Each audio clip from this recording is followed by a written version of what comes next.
Un discours. Oui. Merci tout le monde. C'est toujours avec beaucoup d'émotion qu'on se voit jouer, des choses dramatiques.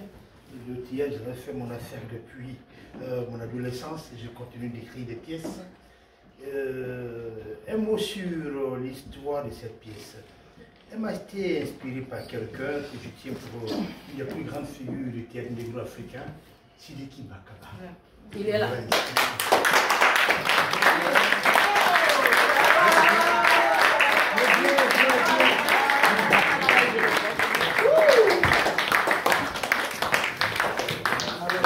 C'est simple, j'ai vécu une vie tumultueuse avec les hommes politiques de mon pays et de fin de l'année 2014 jusqu'à 2018, j'étais en exil en France.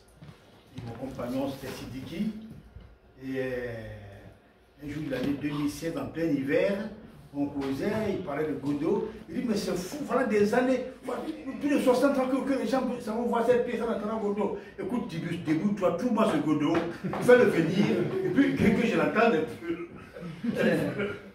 Et chaque jour, il me réveille, écoute, tu as réussi à voir Godot? J'ai dit, non, pas encore, je le cherche. Et puis un jour, l'illumination est venue. Ah, rencontrant Godot, j'ai écrit. Bravo.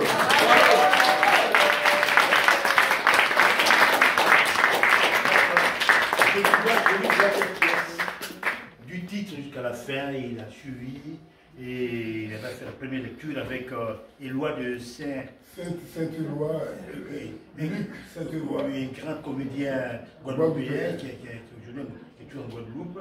Sidiki Bakaba a été le directeur du Palais de la Culture en Côte d'Ivoire pendant 10 ans. Ça a été une très grande époque du théâtre ivoirien. Bon, il n'est plus comme moi, il a connu des aventures très très difficiles avec les régimes en place. Vous savez, l'Afrique et ses dictateurs et ces choses. Mon fini, je veux pas sympathiser avec eux, collaborer avec eux, pour avoir un peu de paix. C'est mon cas aujourd'hui. Je suis rentré, on s'entend très bien, on ne m'emmène plus. Bon, j'écris mes pièces. Je remercie tout le monde. Merci beaucoup Isabelle Bello d'avoir pris le pari de monter cette pièce qui est difficile. Elle est difficile. J'ai tenté de respecter l'âme et l'esprit de Samuel Beckett. J'avoue que lorsque j'ai lu Samuel Beckett, je n'aurais pas aimé sa pièce. Il raconte n'importe quoi, celui-là. C'était n'importe quoi. Je contiens de lettres, mais je vous dis que pour moi, Nathan Godot, c'était n'importe quoi. Mais cette pièce avait quelque chose de mystérieux. Ce personnage, il est traqué. Et en fait, je pense que Beckett et moi, on s'est compris. Et les textes comme ça qu'on écrit dans des moments d'inspiration, moi j'écris cette pièce en 4 ou 5 jours, je crois. Je ne dormais pas, je n'avais pas dormi. Il fallait que vraiment je touche ce Godot, je le traque et puis qu'il nous dise quelque chose. Qui est Godot? Moi je ne sais pas qui est Godot. Qui est Vladimir? Je ne sais pas. Qui est Sargon? Je ne sais pas qui sont ces personnages.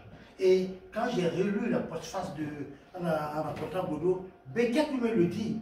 Il dit, je ne sais pas qui est Godot. Je ne sais pas qui sont ces personnages. Il y a des pièces comme ça qui ont une part de mystère. Je crois que cette pièce, celle de Beckett bien sûr, a une forte résonance spirituelle. Lui seul sait effectivement, lui seul sait ce qu'il voulait dire. Mais le lecteur moyen, le lecteur de tous les jours, s'ennuierait à lire et à relire en racontant Godot. Je ne sais même pas s'il y a des gens qui ont relu en attendant Godot. Une anecdote, de ma préface, j'ai dit, je ne prends pas en rencontrant en attendant Godot pour un chef-d'œuvre du théâtre. J'ai une amie française qui voit que me dit, mais Tibu, tu ne peux pas être aussi prétentieux que ça. C'est quand même Beckett. Tu as lu en attendant Godot? Elle me dit non, mais à cause de toi, je vais lire. Le fille de m'appelle, mais Tibius, en attendant Godot, c'est de la merde. C'est pas de la merde. Beckett est un grand écrivain. Hommage à Beckett. Je vous remercie.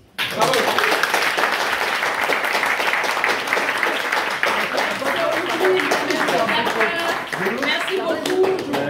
C'est un travail collectif.